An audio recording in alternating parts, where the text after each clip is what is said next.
Арнама қош келдіңіздер. Бұл жаттығулар қарапайым болғанымен, омыртқаларында ақаулары бар адамдарға кішкене қиындық тудырады.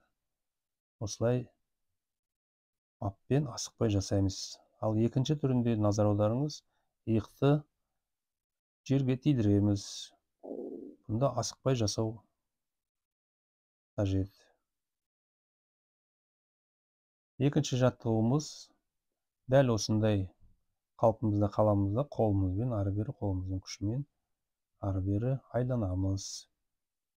Бұнда абайлап жасаңыз. Егер омыртқаңызда қандай да бір жарақат болса. Бұл жаттығуды әркім шамасына қарай жасасын. Ауырлау жаттығу.